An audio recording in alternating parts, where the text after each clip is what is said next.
Chilli powder అన్ని రకాల వంటలకు పచ్చళ్లకు సరైన chilli powder. No colour, no chemicals.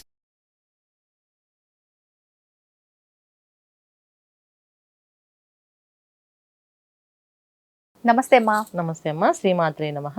అమ్మా, మనకిప్పుడు ఈ వరలక్ష్మి వ్రతం, మంగళగౌరి వ్రతం అని చెప్పి, లేదు అంటే ఈ శ్రావణ మాసాల్లో మనం రకరకాల పూజలు చేస్తూ ఉంటాం, వ్రతాలు ఆచరిస్తూ ఉంటాం. అయితే ఖచ్చితంగా ఈ వ్రతాలు ఆచరించినప్పుడు కలశం అనేది ఖచ్చితంగా కలశ స్థాపన చేస్తేనే ఆ పూజ ఫలితం ఉంటుంది, ఆ పూజకు ఒక అర్థం ఉంటుంది అని అంటూ ఉంటారు. కానీ చాలా మంది ఈ కలశం ఇదంతా మాకేం తెలియదండి, అమ్మవారి పట్టం పెట్టుకున్నామా, మాకు తోచిన పూజ మేము చేసుకున్నామా అనేవారు కూడా ఉంటారు. నిజంగా కలశ స్థాపన అవసరమా? అవసరం ఉంటే అంటే మరి ఏ రకంగా చేయాలా కలశ పూజ, ఇవన్నీ కూడా వివరించండి. తప్పకుండా అన్న. కలశం పూజ అంటే సంకల్పం అనేది అర్థం. అంటే మనం ఏ సంకల్పించి మనం పూజ చేస్తున్నాం, ఏ దేవతకి పూజ చేస్తున్నాం, ఏ దేవతను ఆరాధిస్తున్నాం, ఆ దేవత ఎక్కడ రమ్మని చెప్తున్నాం అండి. ఇప్పుడు సంకల్పం అనేది ఉంటే ఇప్పుడు నాకు ఈ కామ్యార్థం పూజ చేస్తున్నాం, ఏదో ఒక కామ్యం ఉంటుంది కదా, ఈ కామ్యార్థానికి ఏ దేవతని ఆరాధిస్తున్నాం, మరి ఆ దేవతను ఎక్కడ రమ్మని చెప్పారు మీరు, ఎక్కడ ఆవిడకి ఆసనం వేశారు, అది కలశంలోనే ఆవిడని ఆహ్వానిస్తాం. ఎందుకంటే పంచభూతాత్మకంగా వస్తారు అమ్మవార్లు, అయ్యవారైనా అమ్మవారైనా భగవంతుడు ఏ స్వరూపమైనా పంచభూతాత్మకంగా. సో ఎందుకంటే నీళ్ళని కలశంలో నింపి దాంట్లో నాణ్యాలు వేసి ధాన్యం కాస్త వేసి కలశం ఆరాధన చేసి దాంట్లో కలశంలో ఆహ్వానిస్తాం. అది నీళ్లు వేయాలి. కొన్ని ప్రాంతాల్లో బియ్యం కూడా వేస్తుంటారు కదమ్మా, వాటర్ కాకుండా. ఇది కలిసారి ఏంటంటే వైభవ లక్ష్మి పూజలు ఇలాగే 9 వారాలు 41 రోజులు పూజలు దీక్ష ఉంటుంది. అప్పుడు నీళ్లు కంటే బియ్యాన్ని వేయమని చెప్తాం. ఎందుకంటే నీళ్ళతో కొంచెం నిండుకోవడం అది అంటే ఆవిరి అవ్వడము కాస్త తగ్గిపోవడం అవుతుంది, దాన్ని నిండుకుందాం అంటాను. సో ఇలా కాకుండా ఉండడానికి కోసం అని చెప్తాం. అది లోపల మనం ఖచ్చితంగా ఒక ఖర్జూర పండు ఒక నాణ్యం వేస్తాం కదా, ఖర్జూర పండు మొత్తం అది పండు మొత్తం నానిపోయి అది మొత్తం పీస్గా అయిపోతుంది అంట. సో కలసల్లో ఏదో తీసిన తర్వాత ఆ నీళ్ళన్నీ ఏదో ఒక రకంగా స్మెల్ వచ్చి వాసన వస్తాయి. అందుకని అదేదో పూజ దోషం ఏమైందో అందుకే ఇలా అయిపోయింది అని చెప్పి ఒక భయాన్ని మళ్ళీ అది అశుభంగా మారిపోవచ్చే అవకాశం ఉంటుంది కనుక ఇవాళ అన్ని కెమికల్ తో తయారైన పదార్థాలే కదా. అందుకని ఏంటంటే ఎక్కువ రోజులు పూజ 41 రోజులు దీక్ష, అప్పుడు బియ్యం కలసం పెడతాం. అలాగే వైభవ లక్ష్మి పూజలు చేస్తుంటారు, దాన్ని 9 వారాలు చేస్తారు. ఆ 9 వారాలకి కలసం కదపరు, ఆ 9 వారాలు కూడా బియ్యంతో కలసం చేస్తాం. సో బియ్యం దాంట్లో 11 రూపాయల దక్షిణ వేసి కలసారాధన పెడతాం, అలా చేస్తాం. ఇప్పుడు మామూలుగా మనం సత్యనారాయణ వ్రతము, వరలక్ష్మి వ్రతము ఇలాంటి వ్రతాలన్నీ కూడా ఒక రోజు పూజ ఉన్నది మాత్రం నీళ్ళతోటి చేయాలి, అదే శ్రేష్టం. పసుపు కుంకుమ నాణ్యాలు తర్వాత ఖర్జూర పళ్ళు, పసుపు కొమ్ము. పసుపు కొమ్ము కూడా పసుపు కొమ్ముగా నీళ్ళలో వేసి పెడతాం. పసుపు వేస్తే శుద్ధి అది ఏ దోషం ఉన్నా అది దోషం నివారణ అయిపోయి శుద్ధి అయిపోతుంది ఆ జలం. అందుకే వేస్తాం పసుపు కంపల్సరీగా. పసుపు కొమ్ము అందులో వేసి చేస్తారు పూజ. ఇది కలసారాధన. అంటే మన సంకల్పం బలం బట్టి మన దేవతను ఆరాధిస్తాం కనుక కలసం పెట్టాలి. ఏదో అమ్మవారు పూజ చేసుకుంటానంటే అది సంకల్పం లేని పూజ, నిత్య పూజ. ఇప్పుడు నిత్య పూజ చేసుకుంటాం. నిత్యం చాలా మంది ఏంటంటే శివుడికి చేస్తారు, కొంతమంది అవును నాకు శివుడు అంటే ఇష్టం శివుడికి చేస్తారు, కొంతమంది అమ్మవారు ఇష్టం అమ్మవారు చేస్తుంటారు. అది నిత్య పూజలో వస్తుంది. అవును. కామ్యార్థం పూజలు అంటే కలశ స్థాపన. సో కామ్యం అంటే ఏదో ఒక వివాహం అవ్వడానికో, లేదా ఉన్నత స్థానాలకు ఉద్యోగాల్లోకి వెళ్ళామనుకో, లేదా వ్యాపార అనుకూలత కోసము, లేదా వివాహ ప్రయత్నాల్లో అమ్మాయిలను అబ్బాయిలను చేసే ప్రయత్నాల్లోనో ఇలాంటి కామ్యార్థాలు అంట పెట్టి ఈ కామ్యానికి ఒకరికి మనం పూజ చేస్తే మాత్రం అది కలశ స్థాపన చేసి ఆ పూజ అంతా అయిపోయిన తర్వాత ఆ కలశం కదిపి దాంట్లో నీళ్లు జలాన్ని వీళ్ళు ప్రోక్షణ చేస్తారు, ఇల్లంతా ప్రోక్షణ చేస్తారు. కోరికతో మనం ఏదైతే ఆచరిస్తున్నామో దానికి ఖచ్చితంగా కలశ స్థాపన ఉండాల్సింది, కంపల్సరీగా ఉండాలి. మరి ఇప్పుడు ఉదాహరణకు మనం ఈ శ్రావణ మాసంలో చేసే వరలక్ష్మి అమ్మవారి పూజకి కలశ స్థాపనే చేసామనుకోండి, అంటే మొదట మనం పసుపుతో గణపతిని గౌరీ అమ్మవారిని ఆరాధించిన తర్వాత కలశం పూజ చేయాలా, లేదంటే గణపతి పూజ అయిపోగానే కలశ పూజ చేయాలా? ఏ విధంగా అమ్మ ఈ విధానం? ఫస్ట్ గణపతినన్నా ఎప్పుడైనా సరే ఎక్కడైనా సరే ఫస్ట్ గణపతి పూజ. గణపతికి పూజ షోడశనామాలు కానీ గణపతి అష్టోత్తరం కానీ చేసి నైవేద్య ధూప దీప నైవేద్యాలు ఆయనకి చేసిన తర్వాత నెక్స్ట్ దేవతని ఆరాధిస్తాం. అక్కడ కలశంలో అమ్మవారిని కూర్చోబెడతాం కనుక కలశం ముందు ఇప్పుడు ఈ పసుపు గణపతి ఉన్నారు కదా, ఆ గణపతిని ఇలా ఉంటుంది కదా, కదిపినప్పుడు ఏం చేస్తారు, గణపతిని ఇలా నొక్కుతాం, అప్పుడు గౌరీదేవి అవుతుంది. అదే పసుపు ముద్ద మళ్ళీ ఇంకో ముద్ద పెట్టాం, అదే పసుపు ముద్ద, అది గౌరీదేవి. ఆవిడ గౌరీదేవి, ఆవిడ లక్ష్మీ అమ్మవారు. సో మళ్ళీ అక్కడే పూజ స్టార్ట్ చేస్తాం. అంటే సపరేట్ గా రెండు అవసరం లేదు. ఒకటే చేస్తాం. గణపతి అయిపోక ఉద్వాసం చెప్పగానే తీయగానే గణపతిని తీసేస్తారు, అక్కడ తీయం.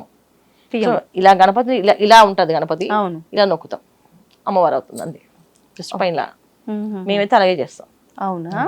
సో గౌరీకి సపరేట్ పూజ, ఇది సపరేట్ ఉండదు. గణపతి ఆరంభంలో ఎప్పుడైనా ఏ విఘ్నాటంకాలు కలగకుండా పూజలో ఎటువంటి ఆలోచన చెడు ఆలోచన రాకుండా ఉండడానికి ఆయన ప్రార్థన చేస్తాం. స్వామి చేసే అనుకున్న సంకల్పాలన్నీ కరెక్ట్ గా ప్రతిదీ అమ్మవారి దగ్గర మనసు లగ్నం చేసే విధానాన్ని మాకు అనుగ్రహించు అని చెప్పి ఆయనకి పూజ చేస్తాం. తర్వాత ఆయన రూపాయి. మరి ఇప్పుడు ఈ ఉద్వాసన అంటే కలశం కదిలింది మధ్యలో అని అంటే ఖచ్చితంగా ఆ పూజ అక్కడికి సమాప్తం అయినట్టే. కలశం ఏ రకంగా కూడా మనం జరగటానికి వీలు లేదు ఒకసారి స్థాపన చేసిన తర్వాత అంటారు కదమ్మా, ఇది వాస్తవమేనా? అది నిజంగా వాస్తవమే కదా. ఇప్పుడు నేను మిమ్మల్ని పిలిచాను, కూర్చున్నారు, మీరు ఒకసారి లేవని అన్నాను, అప్పుడు మీరు లేచితే మళ్ళీ కూర్చోండి అంటే అప్పుడు మీకు అనిపిస్తుంది కదా ఎందుకు లేమో ఎందుకు కూర్చోమని చెప్తున్నారు అనేసి.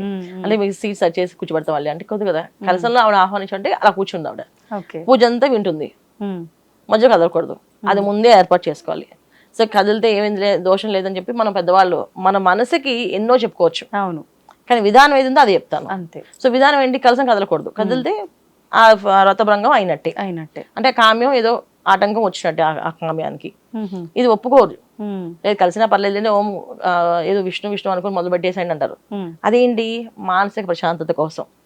అయ్యో ఇలా అయిపోయింది మానసికంగా బాధపడుతుంటాం కదా రోజంతా, దానికంటే ఇది బెటర్ అని చెప్పి ఇలా చెప్తున్నాం. అలాగని ప్రతిసారి దాన్ని ఇష్టం వచ్చినట్టు పెట్టకూడదు. చక్కగా కూర్చుందంటే కలసం కదలకుండా అన్ని ఏర్పాటు చేసుకోవాలి వీళ్ళు ముందే. ఎప్పుడైతే స్టార్ట్ అయ్యిందో పూజ, ఆ కలసం కదలకుండా, కలసాన్ని చేతి తగలకుండా, కలసం నుంచి ఏవి పడకుండా అన్ని ముందే పెట్టుకోవాలి. ఓకే, పెట్టుకున్నాకే స్టార్ట్ చేయండి, ఇబ్బంది లేదు. 10 నిమిషాలు లేట్ అయినా పర్లేదు, కలసం చూసుకొని పెట్టుకోండి. ఓకే, మరి ఇప్పుడు పూజ అంతా అయిపోయిన తర్వాత అంటే కొంతమంది పొద్దున్న చేస్తారు, కొంతమంది ఆ రోజు సాయంకాలం చేస్తూ ఉంటారు. ఆ రోజు నైటే పూజ అనంతరం కదపాల్సి ఉంటుందా, లేదంటే మరుసటి రోజు ఉదయం కదిపి ఆ తర్వాత తీయాల్సి ఉంటుందా? ఏదైనా మరుసటి రోజేనా? మరుసటి రోజే ఏదైనా సరే ఆ రోజు చేసే కొన్ని ఉంటాయి. చండీ హోమాలు చేస్తే చండీ అమ్మవారి పూజ అంతా అయిపోయిన తర్వాత అప్పుడు ఆ హోమం అయిపోగానే అది తీసేస్తారు కలసం. అది కొన్ని హోమాలకి.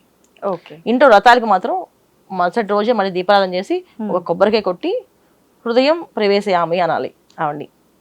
అంటే జనగా యథాస్థానం ప్రవేశయామి అంటారు. యథాస్థానం అంటే ఆవిడ ఎక్కడి నుంచి వస్తుంది, వైకుంఠం నుంచి వస్తుంది.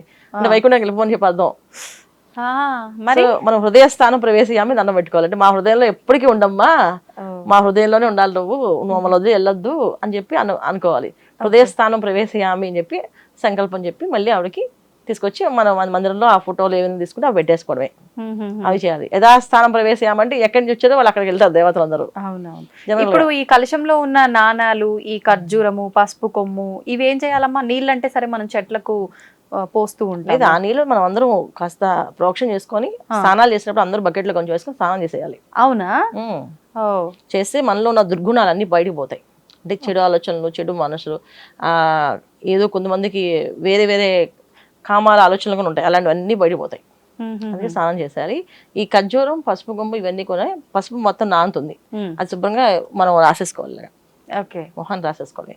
ఖర్జూరాన్ని భార్య భర్త చెరువు ముక్క తినేయాలి శుభ్రంగా.